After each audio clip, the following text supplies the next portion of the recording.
Perkenalkan, saya Kisah Fadia Putri dengan RLP 15/2021-26. Saya dari kelompok 4. Di sini saya akan menjelaskan mengenai proses boot.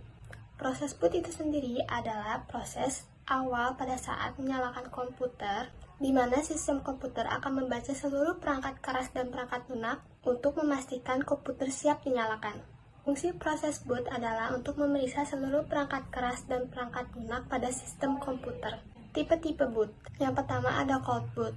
Cold boot terjadi ketika komputer dinyalakan dari keadaan mati atau setelah dinyalakan ulang atau reboot.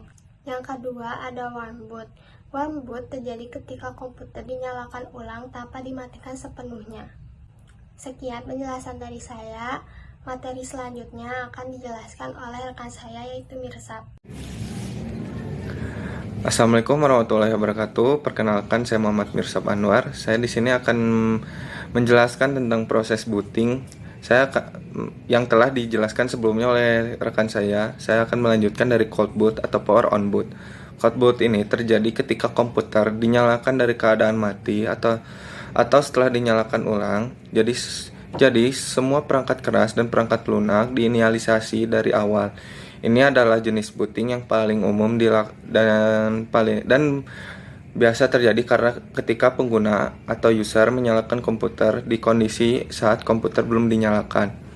Yang kedua ada warm boot atau soft boot atau reboot. Warm boot terjadi ketika komputer dinyalakan ulang tanpa dimatikan sepenuhnya. Jadi komponen-komponen yang ada di dalam komputer itu masih aktif dan hanya sistem operasi saja yang diinisialisasi kembali dan digunakan untuk memperbarui atau memulai ulang sistem operasi tanpa mematikan seluruh komputer. Yang ketiga ada network boot atau disebut juga netboot. Network boot adalah proses booting di mana komputer memulai sistem operasi dari jaringan melalui server jaringan.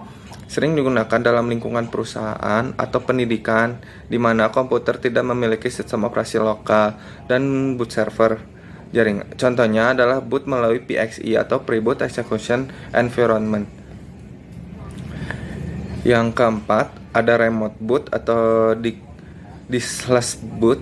Remote boot adalah ketika komputer dari server jaringan, tetapi sistem operasi yang dimulai adalah sistem operasi yang berada di dalam server jaringan, bukan di perangkat komputer lokal. Digunakan untuk mengelola sistem operasi secara terpusat dan memungkinkan komputer tanpa perangkat penyimpanan lokal atau diskless. Pada gambar 2.4 menunjukkan bagaimana proses dari remote boot di bawah ini. Fast boot atau bisa disebut quick boot atau hybrid boot.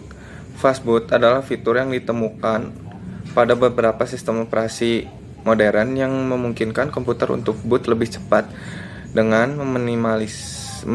meminimalkan inisialisasi perangkat keras yang diperlukan dan mencatat sejumlah informasi tentang perangkat keras saat dimatikan dan menggunakannya saat booting untuk mempercepat proses. Sekian dari saya. Selanjutnya akan dilanjutkan oleh rekan saya. Terima kasih sebelumnya. Assalamualaikum warahmatullahi wabarakatuh. Perkenalkan, nama saya Chandra Aditya, NRP 15/2022-130 dari kelompok 4. Di sini saya akan melanjutkan penjelasan mengenai proses booting pada komputer. Di sini melanjutkan dari rekan saya. Di sini ada dual boot. Jadi selanjutnya ada dual boot. Dual boot itu adalah proses ketika komputer memiliki dua atau lebih sistem operasi yang terunduh dan pengguna dapat memilih sistem operasi mana yang akan digunakan saat booting, dan juga memungkinkan pengguna untuk menjalankan sistem operasi yang berbeda pada komputer yang sama. Bisa memilih dua sistem operasi yang bebas digunakan sesuai kebutuhan. Contohnya ada Windows dan Linux yang ada pada komputer. Lalu selanjutnya ada triple boot. Jadi selain ada dual boot, beberapa komputer juga dapat memiliki 3 atau lebih sistem operasi yang terunduh, yang dimana ada 3 perangkat sistem operasi, yaitu Windows 10, Windows 8.1, dan Windows 10 Safe Mode. ada juga proses melakukan bootingnya. Jadi yang pertama ada menyalakan komputer, jadi dari CPU, tombol switch on off. Nah begitu setelahnya CPU aktif, beberapa komponen di dalam CPU menyala dan bekerja. Terus saat cek di laptop atau komputer itu akan masuk ke tampilan POS atau POST atau power on self, dan langsung di saat itu juga langsung muncul tampilan CMOS dan BIOS. Terus ada loading driver untuk mengolah dan mengecek hardware sama softwarenya. Dan ada juga sistem bus.